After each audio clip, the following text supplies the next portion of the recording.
Watazamaji wetu, tunawasalimu katika jina la Yesu na Mungu awabariki. Tuko pamoja na mada inayotuambia eti Yesu ni nuru ya ulimwengu. Tutatanguliza maombi. Asante na shukurani vikurudilie. Wewe ni mwema sana kwetu.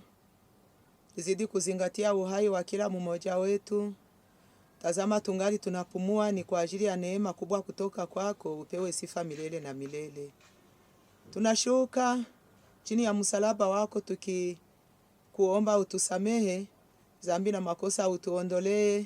Damu ya mwana wako iliyobubujika Kalvari iweze kububujika ndani mwetu. Urejee hapo sote tukutaniwe tayari kwa kukulaki mawinguni. Tunahitaji nguvu zako kuzirika na kuonekana pamoja nasi tangu mwanzo wa somo mpaka mwisho, ni katika jina la Yesu tunaomba. Amen. Mada yetu inatuambia Yesu ni nuru ya ulimwengu.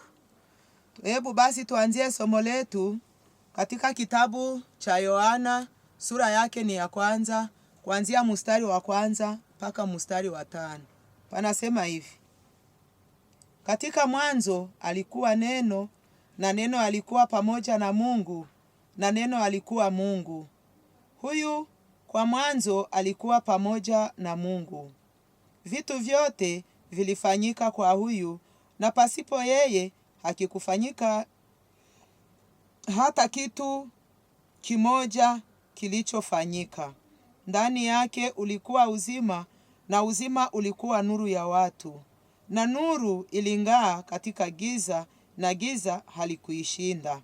Hapa maandiko matakatifu yanatuonyesha jinsi kabla misingi ya ulimwengu ilikuwa bado haijasimikwa, Yesu Kristo alikuwepo pa mbinguni pamoja na Babaye. Neno ambalo tunalitafuta ni hili neno ambalo linatuambia eti ndani yake ulikuwa uzima, na uzima ulikuwa nuru ya watu. Uzima ambao ulikuwemo ndani ya Yesu Kristo, hiyo uzima ilikuwa nuru ya kumulikia au ya kuangazia watu. Na nuru iling'aa katika giza, na giza halikuishinda. Wanazidi kutuonyesha ya kwamba huo uzima ambayo ulikuwa ndani ya Yesu Kristo, ukiwa nuru ya watu, uliweza kuangaza katika giza, lakini hii nuru iliweza kushinda giza, bali giza haikuweza kushinda nuru. Huyu ni Yesu Kristo ambaye ni nuru ya uzima. Aliweza kuona ya kwamba heshima na utukufu ambavyo alikuwa navyo mbinguni akaviona si kitu. Alipoona mwanadamu anapotea dhambini, akakubali kuacha hayo yote kusudi aje aweze kutoa okovu kwa huyu mwanadamu. Hayo maneno acha tuyasome katika kitabu cha Wafilipi. Kitabu cha Wafilipi sura yake ni ya 2 mstari wa 5. Panasema hivi, maneno ambayo yanatuonyesha jinsi Yesu Kristo alikuwa na cheo na utukufu mwingi mbinguni, lakini yale yote akayaona kama si kitu, akashuka kusudi mimi na wewe mtazamaji mwema, kusudi tuweze kupokea wokovu. Panasema hivi, Wafilipi sura ni ya 2 mstari ni wa 5: muwe na nia hii ndani yenu iliyokuwa ndani ya Kristo Yesu vile vile. Ndiye aliyekuwa na namna ya Mungu, hakuona kuwa sawa na Mungu kuwa kitu kushikamana nacho, lakini alijifanya mwenyewe kuwa hana utukufu, akitwaa namna ya mtumwa, akakuwa na mfano wa mtu. Huyu ni Yesu Kristo ambaye aliona ya kwamba heshima, cheo, utukufu ambavyo alikuwa navyo mbinguni aliviona kama si kitu, akashuka akiwa nuru. Wale ambao aliweza kuwaumba alitafuta kuwaangazia kusudi waweze kutoka katika giza, hawakukubali. Akajinyenyekeza, akaishi kama mtumwa, na japo mbinguni alikuwa na cheo na heshima na utukufu. Kumbe wale ambao wanajidai ya kwamba ni Wakristo ni sherti tumuige, kwa sababu ndiye kielelezo kizuri ambacho tunakuwa nacho katika safari yetu ya Ukristo. Mada yetu inatuambia eti Yesu ni nuru ya ulimwengu. Tutaendelea katika kitabu cha pili cha Mambo ya Siku, sura zake ni 7, mstari wa 1, panasema hivi: Basi Solomono wakati alipomaliza maombi haya, moto ukashuka kutoka mbinguni, ukateketeza sadaka ya kuteketezwa na zabihu. Utukufu wa Bwana ukajaza nyumba. Neno ambalo tulikuwa tunalitafuta katika hii sura ni hili neno ambalo linatuonyesha jinsi nyuma ya mfalme Solomono alipomaliza maombi yake, eti moto uliweza kushuka kutoka mbinguni ukateketeza sadaka ya kuteketezwa na zabihu. Utukufu wa Bwana ukajaza nyumba. Hii moto ambayo iliweza kushuka ikilingana na nuru, ikiwa nuru ni Yesu Kristo, ambaye alikuwa anakuja kumuonyesha mfalme Solomono ukubali wa sadaka za kuteketezwa ambazo huyu Solomono alikuwa akimtolea Mwenyezi Mungu. Yesu akashuka ndani ya moto kuangazia watu wa ulimwenguni kusudi waweze kutoka katika giza watembelee katika nuru. Verse ambazo zinatuonyesha jinsi Yesu Kristo ni nuru ya ulimwengu, ni nuru yangu, ni nuru yako. Unapomkubali, unapompokea kama Bwana na Mwokozi wako binafsi, atakuangazia katika kila jambo, kwa sababu aliweza kusema katika kitabu cha Zaburi 119, tunapokubali kuongozwa na Yesu Kristo, tunapokubali kuongozwa na maagizo yake, tunapotii sheria zake na amri zake, aliahidi kutuongoza kwa kila hatua, na neno lake au sheria zake zitakuwa nuru itakayoangazia njia zetu. Tutakapotafuta kujikwaa, tukipita kuume au kushoto, tutakuwa tunasikia sauti yake ikituambia eti songeni mbele, hii ndiyo njia. Hizi ni ahadi za Mwenyezi Mungu, kwa sababu si mwanadamu, lakini yoyote ambayo aliweza kutuahidia na kuyatimiza atayatimiza. Katika hiki kitabu cha Zaburi, sura yake ni ya 32, tuone kama Mungu tuahidi nini na anakuwa tayari kwa kuitimiza tunapokubali kumpokea huyu Yesu Kristo, ambaye ni nuru ya dunia. Yote ambayo aliweza kuyaahidi na kuyatimiza atayatimiza.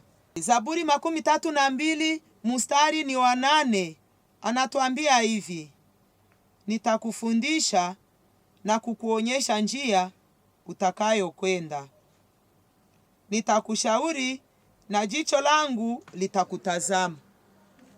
Bwana anatuahidi ya kwamba atatuongoza, atatufundisha kupitia mafundisho yake, atatuongoza, jicho lake litadumu juu yetu, na atakuwa mshauri wetu mkubwa. Hebu basi mambo yote ambayo tunayafanya tuwe tunamfanya wa kwanza na wa mwisho, Alfa na Omega, kwa sababu aliahidi ya kwamba atakuwa mshauri wetu mkubwa. Katika miradi yetu tumufanye wa kwanza, katika mambo yetu yote tunapomfanya wa kwanza, aseme hatuwezi kamwe kupotea njia. Hii ni ahadi ambayo aliahidi atatumulikia, atatuangazia, hatutajikwaa mpaka wakati tutakapofika mwisho wa safari. Kutoka 14 kuanzia kwenye mstari wake wa 19 mpaka mstari wa 20.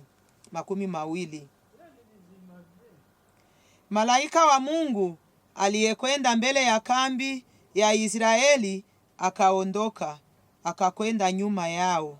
Nguzo ya wingu ikaondoka mbele yao, ikasimama nyuma yao, na ilikuwa katikati ya kambi ya Misri na kambi ya Israeli.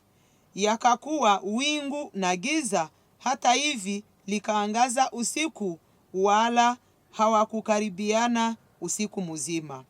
Musa akanyosha mkono wake juu ya bahari.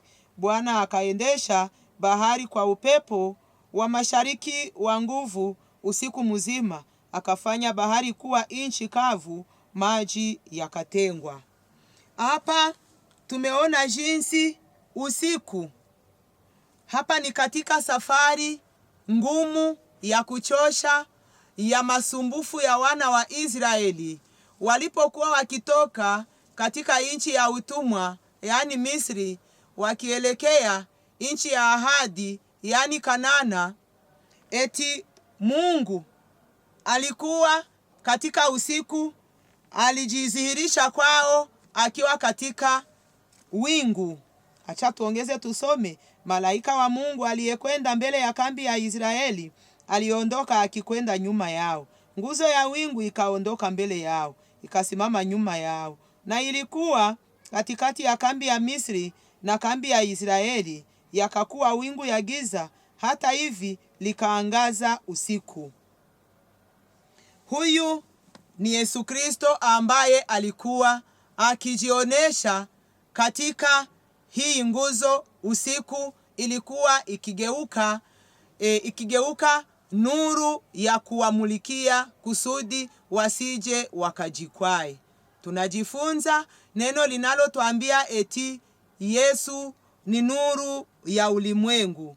Aliweza kuwaangazia mchana na usiku, aliweza kuwaongoza mchana na usiku. Mchana alikuwa akijidhihirisha katika wingu, na usiku alikuwa anakuwa nguzo ambayo inawaangazia usiku. Aliwaongoza ingawa walionyesha ukaidi njiani, lakini Mungu alionyesha dalili nyingi za kuwadhihirishia kwamba yu pamoja nao. Na sisi katika safari ya kiroho ambayo tumeianza, tukitoka katika upagano tukiingia katika Ukristo, tukitoka katika hii Misri ambayo ni ulimwengu wa leo, tukielekea Kanana ya mbinguni, Yesu anakuwa karibu nasi kwa njia ya imani. Tunapokuwa na imani kamili, tutakuwa tunasikia sauti ya Yesu Kristo ikitunongonezea, kwa sababu ametuahidi ya kwamba atakuwa mshauri wetu, atakuwa mkufunzi wetu, atatufundisha njia ambazo tutazipitia, na atakuwa mshauri wetu, na jicho lake litadumu juu yetu. Hili ni neno kubwa ambalo linaweza kutuwekea matumaini. Tunapopatwa na shida, tuwe tunafungua macho yetu ya kiroho, tutamuona Yesu ambaye ni nuru ya ulimwengu, na yu tayari kwa kutuangazia, kwa kutufariji, kwa kutusaidia katika mambo yote. Katika hiki kitabu cha Kutoka 19 mstari wa 16 panasema hivi: na ilikuwa siku ya tatu, wakati ilipokuwa asubuhi, zilikuwa radi na lalo na wingu zito juu ya mlima, sauti ya baragumu nguvu sana. Watu wote waliokuwa kambini wakatetemeka. Musa akatoa watu toka kambi kukutana na Mungu, wakasimama kwa upande wa chini ya mlima. Turudilie hii shairi ya 16. Na ilikuwa siku ya tatu, wakati ilipokuwa asubuhi, zilikuwa radi na lalu. Radi na lalu au les éclairs kwa watu ambao wanajua hii lugha ya Kifaransa. Hii yote ni Yesu Kristo ambaye alikuwa anajidhihirisha katika hizi eclair au hizi lalo ambazo ziliweza kuonekana kwenye mlima wa Sinai, wakati Musa aliweza kupanda mlima wa Sinai akienda kuleta amri za Mungu. Mungu alipotoa amri ya kusema eti hata na mnyama asikaribie huyo mlima, hata na watu waende mbali na huyo mlima, radi na lalo zikaonekana. Katika zile lalo mlikuwa Yesu Kristo ambaye anajidhihirisha kwa ulimwengu akiwa nuru ya walimwengu. Tutaendelea katika kitabu cha Yohane sura ya zake ni 9, tuanzie kwenye mstari wa 5. Panasema hivi: nikingali katika dunia, mimi ni nuru ya dunia. Huyu ni Yesu Kristo peke yake. Wakati alipokuwa akimponya mwanamume aliyezaliwa akiwa kipofu, aliyasema mengi. Kuanzia mstari wa 4 akasema hivi: imetupasa kufanya kazi zake ambaye alinituma ungali mchana. Usiku unakuja asipoweza mtu kufanya kazi mchana, nayo inamaanisha Yesu Kristo. Usiku unamaanisha shetani au matendo ya giza. Sasa Yesu Kristo alipokuwa tayari kumfungua huyu kipofu macho, akasema eti imetupasa kufanya kazi zake ambaye alinituma. Aliyekuwa amemtuma ni Baba yake, na sisi hapa duniani tuliweza kutumwa na Yesu Kristo. Ginzi Baba yake alivyomtuma, na sisi vile vile ndivyo ametutuma kuhubiri neno lake kwa walimwengu, akiwa nuru ya kumulikia wale ambao wanapatikana katika giza. Anaendelea kwenye mstari wa 5 akisema, nikingali katika dunia, mimi ni nuru ya dunia. Hapa amejionyesha waziwazi ya kwamba hakuna nuru nyingine. Torshe inaweza kukua na iko inaangaza, kura inaweza kukua na iko inaangaza, lakini itatumulikia kimwili. Lakini torshe ya kiroho, mwangaza ya kiroho, nuru ya kiroho ambayo tunayo ni Yesu Kristo. Tunapokubali kukuwa watu wake, tunapolitii neno lake, tunapomwamini kama Bwana na Mwokozi wa maisha yetu, katika njia ya kiroho ambayo tunaitembea, tutafanikiwa naye, kwa sababu anakuwa na mambo yote kwa yule ambaye anamtumainia na kumtegemea. Acha basi tusome katika Luka 2:29 mpaka 32. Tuanzie kwenye 25, tuone kama Mungu anatafuta kutuambia nini. Na tazama, mtu alikuwa katika Yerusalema aliyeitwa Simioni, na yule mtu alikuwa mwenye haki na wema, akingoja faraja ya Israeli, na Roho Mtakatifu alikuwa pamoja naye. Likafunuliwa kwake na Roho Mtakatifu asione kufa hata ameona Kristo wa Bwana. Naye alikuja kwa kuongozwa na Roho katika hekalu, na wakati wazazi walipoleta mtoto Yesu wamfanyie kama ilivyokuwa desturi ya Torati, yeye mwenyewe akamtwaa katika mikono yake, akasifu Mungu akisema. 29, sasa Bwana, uruhusu mtumishi wako aende kwa utulivu kama ulivyosema, kwa sababu macho yangu yameona wokovu wako ulioweka tayari mbele ya macho ya watu wote, nuru ya kuangazia mataifa na kuwa utukufu wa watu wako Israeli. Hapa ni mtu wa Mungu mzee Simioni. Wakati Yusufu na Maria walimupeleka mtoto Yesu katika hekalu kusudi aweze kutahiriwa, ginzi ilivyokuwa desturi ya Wayahudi, huyu Simioni alikuwa ametarajia kwa muda mrefu kuona wokovu wa Israeli, faraja ya Israeli ambaye alikuwa ni Yesu Kristo.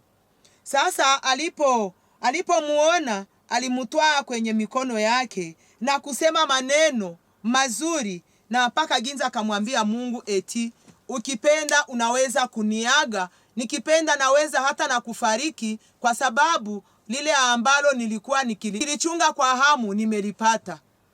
Huyu ambaye alikuwa anamsubiria ni Yesu Kristo, ambaye alikuwa faraja kwa Israeli, ni Yesu Kristo ambaye alikuwa wokovu kwa Israeli. Anasema kwenye mstari wa 32 eti nuru ya kuangazia mataifa na kuwa utukufu wa watu wako Israeli.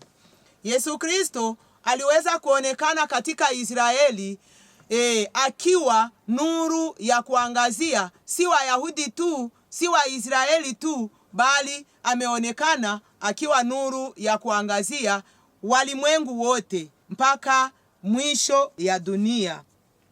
Wakorinto wa pili sura yake ni ya 4. Tusiwe kwazo hata kidogo katika maneno yote. Utumishi wetu usilaumiwe, lakini katika kila neno tukijipatia sifa kama watumishi wa Mungu, katika saburi nyingi, katika mateso, katika mahitaji, katika maumivu, katika mapigo, katika vifungo, katika fitina, katika taabu, katika kulinda, katika kufunga chakula, katika usafi, katika elimu, katika uvumilivu, katika kutendea mema, katika Roho Mtakatifu, katika mapendo pamoja, pasipo udanganyifu. Kitabu cha Tumaini la Vizazi Vyote, Jésus-Christ, ukurasa wake ni wa 460. Katika fundisho ambalo linatuambia eti la lumière de la vie 51, ninalosema la lumière de la vie, anasema de tout temps la lumière a été symbole de la présence de Dieu se manifestant au sein de son peuple. Eti kwa kila wakati nuru ilimaanisha uwepo wa Mungu kwa kuzihirisha kwa taifa lake. Au commencement, la parole créatrice avait fait jaillir la lumière du sein des ténèbres. Eti kwa mwanzo jambo neno la uumbaji lilizihirisha nuru katika giza. La lumière était abritée dans la colonne de nuée quand il accompagnait les armées d'Israël. Aseme nuru ilionekana katika nguzo ya wingu alipokuwa akisindikiza majeshi wa Israeli mchana, et de jour, et qui devenait une colonne de feu la nuit. Aseme usiku hii nguzo ilikuwa inageuka nguzo ya moto katika usiku. Une lumière éclatante et redoutable entourait le Seigneur au Sinaï. Aseme mwanga wa ajabu tena wa kushangaza ulikuwa unazunguka Bwana kwenye mlima wa Sinai. Cette même lumière resplendissait au-dessus du propitiatoire dans le tabernacle et elle inonda le temple de Salomon lors de sa dédicace. Ni pale ambako tuliweza kusoma katika kitabu cha pili cha Mambo ya Nyakati sura yake ni ya 7, walipokuwa wakifanya inauguration ya hekalu, moto ulishuka na utukufu wa Mwenyezi Mungu ukaonekana katika hilo hekalu. Yesu ni nuru ya ulimwengu. Yesu anapokuwa nuru ya ulimwengu, anapenda kuangazia kila mtu yeyote ambaye anakuwa na ile utashi wa kumfuata. Neno lake ni taa, na Yesu naye akiwa taa ya kutuangazia, akiwa nuru ya ulimwengu. Ni wajibu wangu na kwako mtazamaji mpendwa kukubali kutembea katika njia nyembamba ambayo Yesu Kristo ndiye aliweza kutangulia kuitembea ndani. Dieu est la lumière et par les mots je suis la lumière du monde, le Christ affirmait qu'il était un avec Dieu tout en soulignant sa relation avec toute la famille humaine. Mungu ni nuru. Kupitia haya maneno ambayo Yesu aliweza kuyasema eti mimi ni nuru ya ulimwengu, Kristo alihakikisha ya kwamba yeye ni mmoja pamoja na Baba yake, akisisitiza uhusiano ambao anakuwa nao pamoja na mwanadamu. Celui qui avait fait briller la lumière du sein des ténèbres. Ni yeye ambaye aliweza kuangaza nuru yake katikati ya giza. Giza hili Nabii Isaya aliweza kulitabiri katika kitabu chake akasema eti ulimwengu utajawa na giza. Giza nene itafunika dunia. Giza ambayo imesemwa hapa ni wingi wa zambi ambazo zinatendeka hapa duniani. Mafundisho ya uongo ambayo yamejaa kwenye hii ulimwengu ambayo tunaiishi. Mafundisho ambayo yanasema eti amri za Mungu zimekwisha kuondolewa. Hii yote ni giza, lakini mtazamaji mpendwa, Yesu anapenda ukubali, akuangazie, akumulikie, uachie pale kutembea katika giza, bali ukubali kutembea katika nuru. Ni yeye ni njia ya kweli na uzima. Unapoweka nyayo zako kwenye nyayo zake, utafika salama kwenye mwisho wa safari yako. Lakini kumkataa Yesu na kukataa kuongozwa naye, aseme ni kupotea milele. Panaendelea pakituambia hivi: la lumière spirituelle qui resplendissait sur Israël à travers les symboles, les figures et les prophéties, c'était lui. Aseme nuru ya kiroho ambayo ilikuwa ikimerameta, ikingaangaa juu ya Israeli kupitia alama, kupitia mezali, hata kupitia unabii, ilikuwa ni Yesu Kristo ambaye alikuwa ametabiriwa. Ingawa alipozaliwa Wayahudi hawakumjua, na alipofika ulimwenguni, kitabu cha Yohane kinatuambia eti alifika katikati ya watu wake, lakini hawa watu wake hawakumjua. Ingawa alikuwa amekuja akiwa nuru ya ulimwengu kusudi aweze kuwatoa katika giza kubwa ambayo ilikuwa imefunika dunia, kusudi aweze kuwaongoza katika njia nzuri ambayo angelipashwa kuwaongoza wanafikia mwisho mzuri. Tunageuza karatasi, tunaenda kwenye ukurasa wa 461. Panasema hivi: en disant je suis la lumière du monde, Jésus a affirmé sa messianité. Aseme Yesu Kristo aliposema eti mimi ni nuru ya ulimwengu, alikuwa anahakikisha ya kwamba yeye ni Masihi au ni Mesia.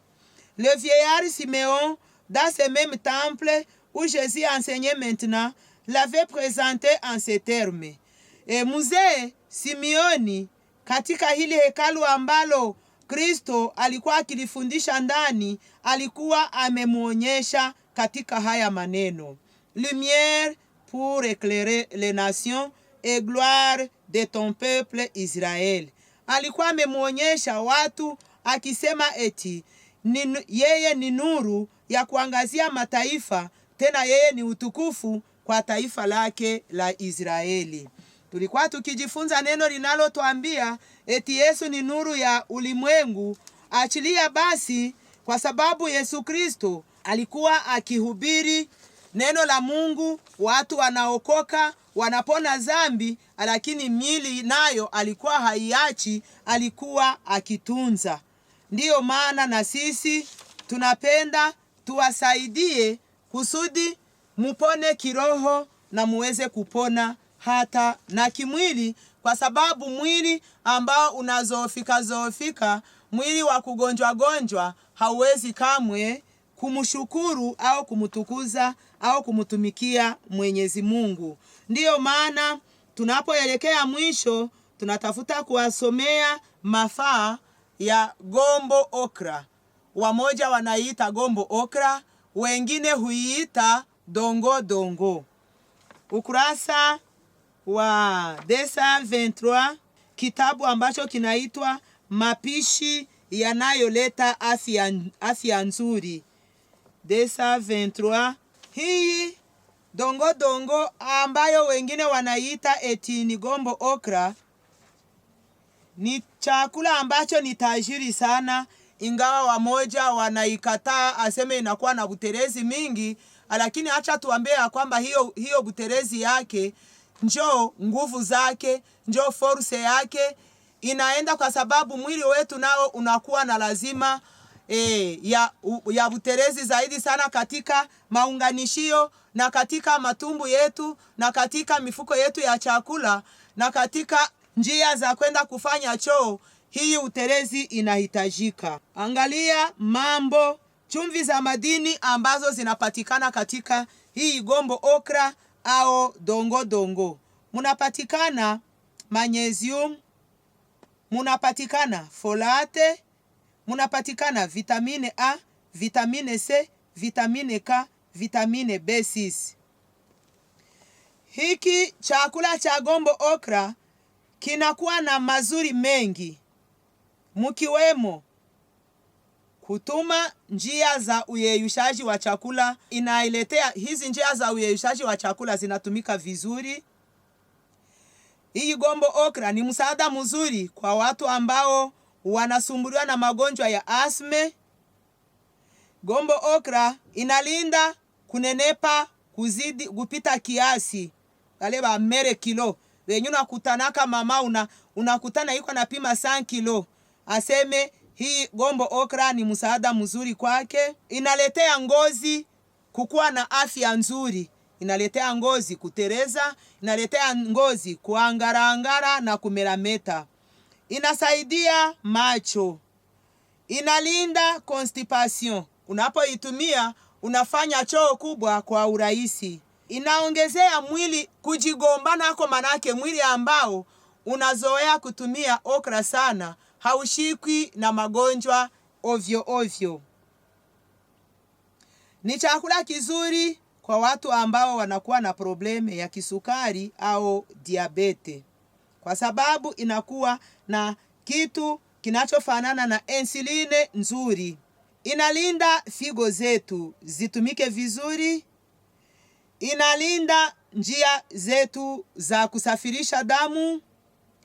Inalinda mwili wetu magonjwa ya kuambukia. Inaongezea uhai wa moyo, mitumikio mizuri ya moyo. Watu ambao wanasumbuliwa na magonjwa ya moyo wao wanazitumia kwa sababu ni chakula kizuri. Inasaidia watu kupunguza kilo.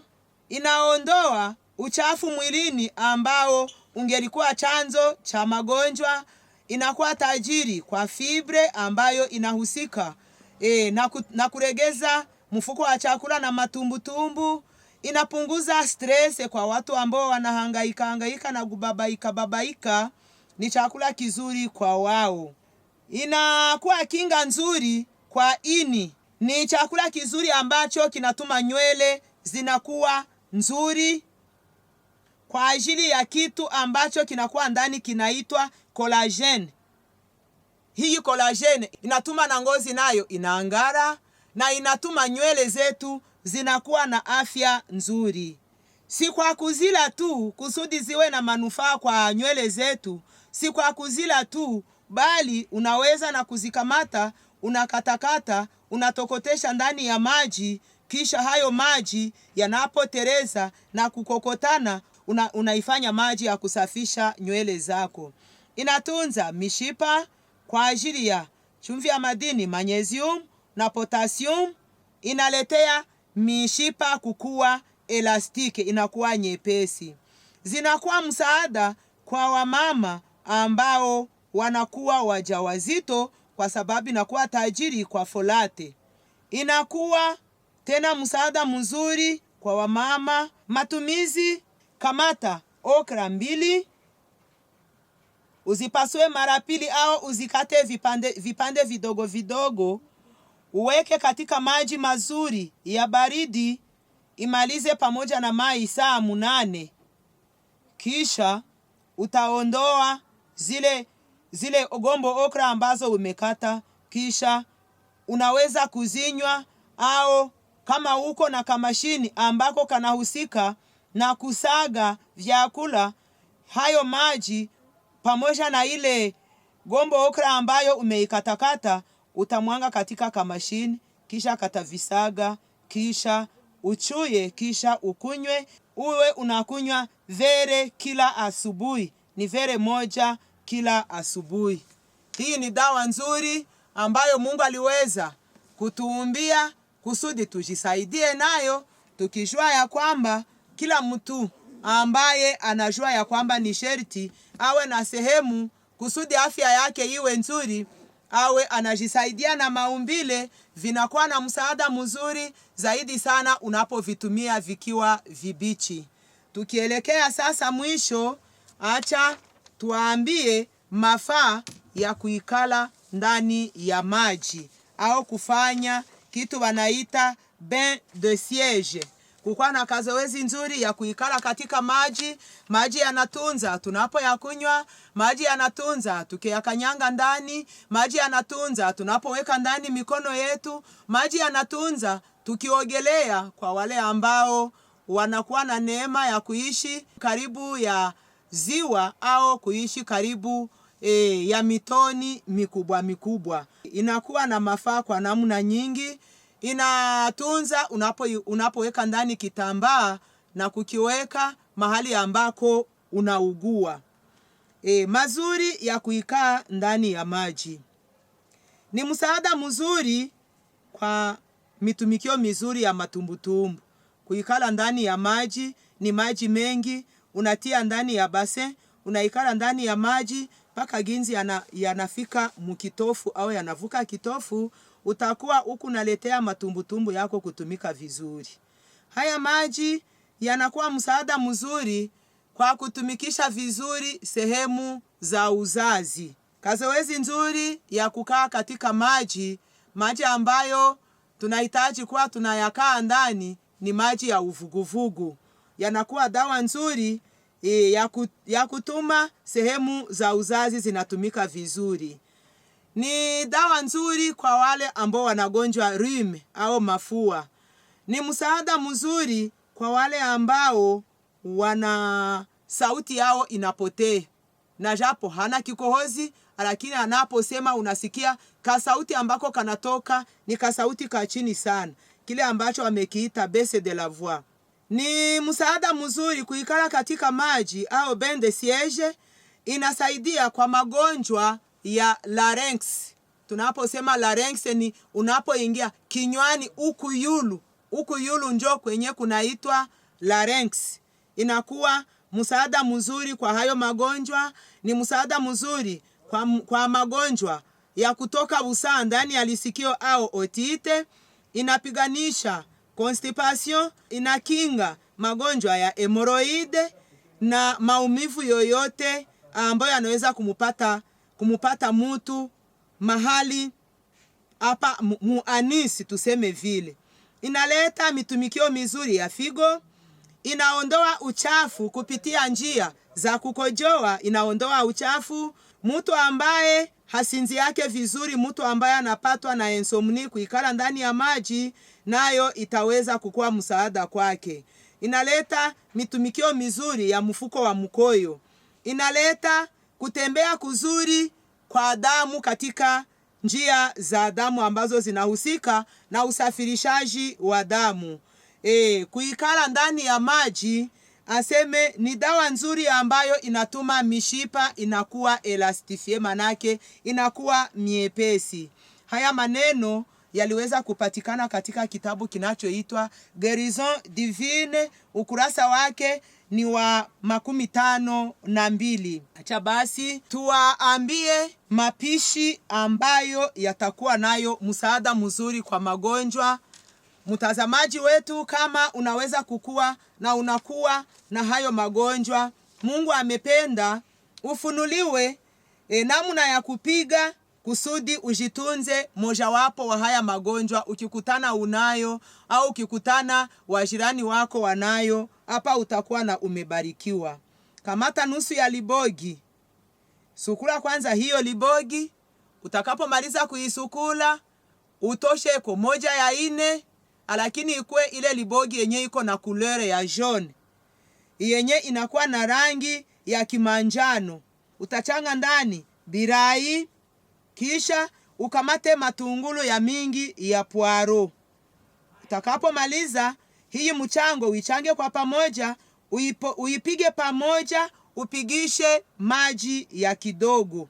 Itakapomaliza kuivya, samahani, ile libogi hautairape kwa sababu ni ya kupiga, bali utakata vipande vidogo vidogo.